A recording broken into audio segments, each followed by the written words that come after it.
अस्सलाम वालेकुम फ्रेंड्स, कैसे हैं आप सब। आज हम जो प्ले डिस्कस करने जा रहे हैं वो है द केयर टेकर, जो कि होराल्ड पीटर ने लिखा है। सबसे पहले हम राइटर की बात करते हैं कि राइटर बेसिकली है कौन।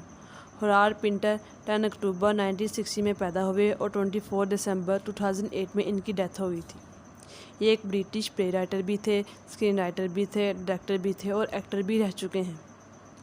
इनके बेस्ट प्लेज में से हैं the birthday party, the home coming, the go between servant और द ट्रायल है। इन्होंने रेडियो में, स्टेज पे, टेलीविज़न में और फिल्म में एक्टिंग भी की है और डायरेक्टिंग भी की है। इन्होंने 2005 के अंदर नोबेल प्राइज़ इन लिटरेचर भी वॉन किया है। अब हम बात कर लेते हैं थीम्स की, जो कि इनकी राइटिंग के अंदर बहुत ही ज़्यादा कॉमन है।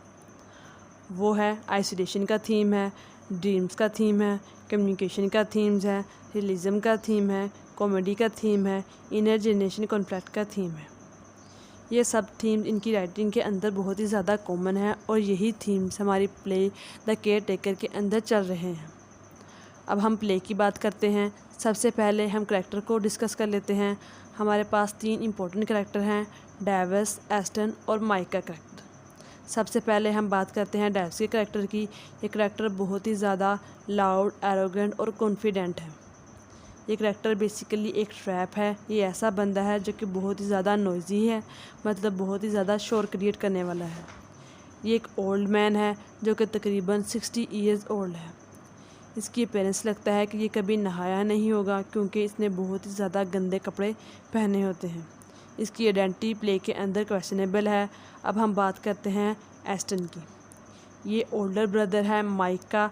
ये करैक्टर बहुत ही शाय है, रिजर्व्ड है, स्लो है और ये बहुत ही नर्वसली बात करता है। इसे अपने प्रोजेक्ट्स ख़त्म करने में बहुत ही ज़्यादा ट्रबल फेस करना पड़ती है।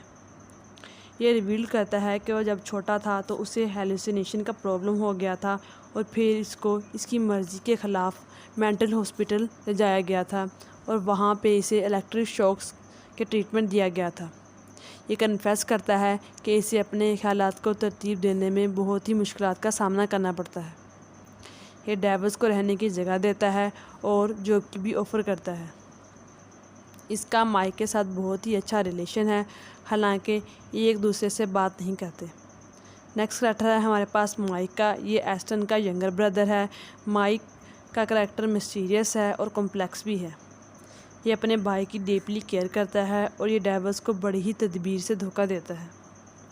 ये करैक्टर इंटेलिजेंट है और ये अपने अक्सर प्रोजेक्ट्स और डिज़ायर को एक्सपेंड करने के बारे में बात करता है।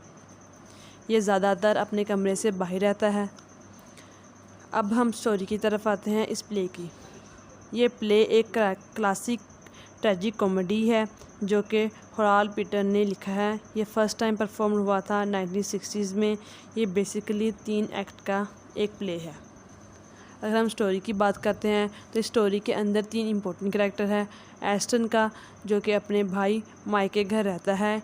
इन दोनों के साथ एक ओल्ड मैन भी रहता है जो कि एक ट्रैप है। ये प्ले 1950s में के दौरान वेस्ट लंदन में एक मकान के कमरे में स्टार्ट होता है। सर्दियों का मौसम है। जब प्ले स्टार्ट होता है तो तब माइक अपने बेडरूम में बैठा होता है। वो डोर के खुलने की आवाज़ सुनता है, उसके बाद डोर बंद होने की भी आवाज़ आती है। एस्टन अपने भाई माइक के घर आता है और साथ में एक ओल्ड मैन डेविस को भी साथ ले आता है। एस्टन जो है वो बेसिकली डेविस की हेल्प करता है, क्योंकि डेविस की एक कैफ़े के अंदर फ़ाइट हो जाती है और वहाँ से डेविस को वो अपने भाई माइक के घर ले आता है, क्योंकि फ़ाइट के बाद डेविस की और जॉब चली जाती है। डेविस के कपड़े और जूते गंदे होते हैं तो एस्टन उसे अपने कपड़े और जूते देता है और उन्हीं के साथ रात गुजारने की ऑफ़र भी करता है। डेविस जो होता है वो बहुत ज़्यादा लाउड होता है और ऑपरेटिव किस्म का बंदा होता है। उसे ब्लैक लोगों से नफ़रत होती है, मतलब ये एक रेसिज्म टाइप का पर्सन है। इसके कंट्रास्ट जो एस्टन है वो बहुत ही शाय, रिजर्व्ड और बहुत ही नर्वसली बात करता है। डेविस जो होता है वो एस्टन की ऑफ़र को एक्सेप्ट कर लेता है और कहता है he will have go down to Sidcup to get his papers which will confirm who is he. Next day Aston Davies को कहता है कि वो यहाँ रह सकता है और यहाँ पे रह के उनके साथ एज अ केयर टेकर काम कर सकता है। डेविस इस सूरत हाल का आदी नहीं होता, तो वो उनसे इस बात का पूरा फ़ायदा उठाना चाहता है। फिर डेविस एस्टन की सारी वैल्यूएबल चीज़ों को देखता है और उठाता नहीं है, क्योंकि माइक जो होता है वो पूरे घर में वॉक कर रहा होता है। इसी दौरान माइक और डेविस का आपस में झगड़ा होने लगता है। तो माइक जो होता है वो स्ट्रेंज क्वेश्चन करता है डेविस से, और ये क्वेश्चनिंग डेविस को कंफ्यूज कर देते हैं। माइक जब डेविस से क्वेश्चनिंग कर रहा होता है तो ये बात जान जाता है कि ये जल्दी यहाँ से जाने वाला नहीं है और ये एक क्लेवर किस्म का पर्सन है, मतलब एक ट्रैप है। जैसा कि डेविस जो है वो सिटकैप नहीं जाने वाला, इसी तरह Aston can not finish the workshop he is building in the ground, और जो माइक है he can not catch the break he hopes will make him rich and comfortable. जो ये 3 करैक्टर हैं प्ले के अंदर, वो same talent for the failure recognise करते हैं इन द अदर्स प्ले में। अब जो एस्टन था वो चाहता था कि जो डेविस है वो यहाँ से ना जाए और यहाँ पे ही जॉब कर ले, क्योंकि एस्टन एक केयर करने वाला पर्सन है। वो ये नहीं जानता कि जो डेविस है वो एक मैनिपुलेटर पर्सन है। डेविस को एस्टन जॉब ऑफर कर देता है और उसी कहता है कि वो यहाँ पे रह सकता है और काम कर सकता है as a caretaker. Davies पहले नहीं मानता जॉब के लिए, फिर डेविस उसकी ऑफ़र को एक्सेप्ट कर लेता है और जॉब करने स्टार्ट कर देता है। अब माइक को कुछ रेफरेंस चाहिए होते हैं, मतलब कि डेविस को अपने पेपर सिटकैप से लेके आने होंगे जो इसकी आइडेंटिटी क्लियर करेंगे। अब जब डेविस उनके साथ रहने लग जाता है तो माइक खुश नहीं है, लेकिन एस्टन खुश है क्योंकि वो जेनरस टाइप का पर्सन है। नेक्स्ट डे जब डेविस उठता है तो वो बैड वेदर को ब्लेम करना स्टार्ट कर देता है।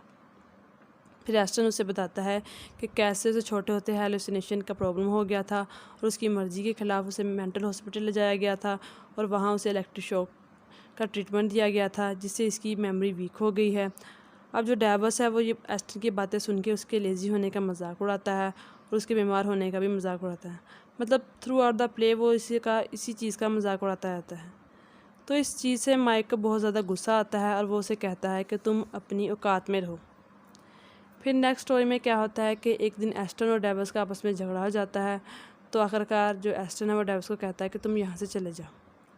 झगड़ा इस बेस पे होता है, जो डेविस है वो सो रहा होता है और सोते हुए स्टॉपलिंग कर रहा होता है, जिसकी वजह से शोर क्रिएट हो रहा होता है। तो एस्टन डेविस को कहता है कि तुम शोर करना बंद करो, लेकिन जो डेविस है वो उसके बीमार होने का मजाक उड़ाने लग जाता है, उसके इलेक्ट्रिक शॉक के जो ट्रीटमेंट दिया होता है उसका भी मजाक उड़ाता है। फिर एस्टन डेविस को कहता है कि अब तुम्हें यहाँ से जाना होगा, लेकिन जो डेविस है वो उसे कहता है कि तुम इस बारे में माइक से बात करो, क्योंकि जो डेविस है वो माइक का चमचा बन चुका होता है, क्योंकि वो एस्टन की सारी बातें माइक को बताता होता है।